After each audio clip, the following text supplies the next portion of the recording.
Tonight, the King 5 investigators have obtained exclusive security video showing a Pierce County mother giving her baby Narcan after overdosing on fentanyl.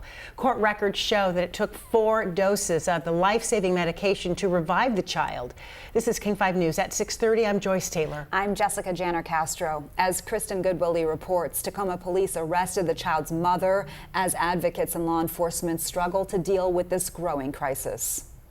The baby's name is Blake, and his aunt tells me he's been sleeping a lot since accidentally consuming this lethal drug.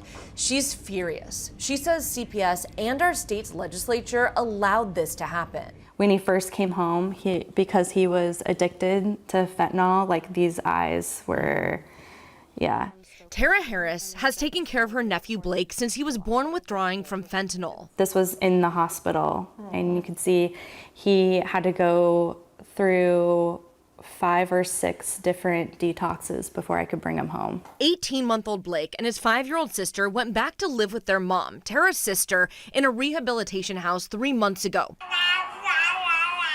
Over the weekend, police called her saying Blake had overdosed on fentanyl, but survived after getting several doses of Narcan. You work so hard to make sure that these kids have good lives, and then for them just to be put back in a terrible situation that they have no control over. This is Blake's mom, Amanda Thiel, on the day of the overdose. She's holding the baby. You can see his head rolling back as she's trying to revive him. Police reports say the baby picked up a plastic toy and was chewing on it when his face became red. Eyes were droopy, and he looked sleepy. That's when Amanda said she needed help. I need Narcan. In this next video, you see Amanda giving the baby Narcan as her younger child looks on. The homeowners told me Amanda wasn't allowed at their house because of her drug use. Once she said she needed Narcan for Blake, they immediately called 911. On the tape, you hear Amanda urging them not to call the cops. Go tell your wife to stop.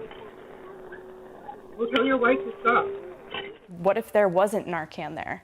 What if there wasn't somebody in a sane mind frame to make sure that he got what he needed? The Tacoma City Attorney's Office charged Amanda with reckless endangerment on Monday. That's a misdemeanor.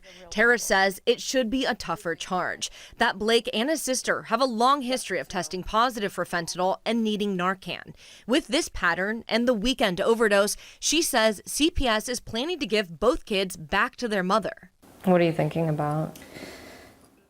That he could possibly be go back and just, what if he dies next time? I would never wish this upon anyone, ever. Tara blames this cycle on CPS and the state legislature. In 2021, lawmakers passed the Keeping Families Together Act. That makes it harder to take children away from their parents, even when using drugs.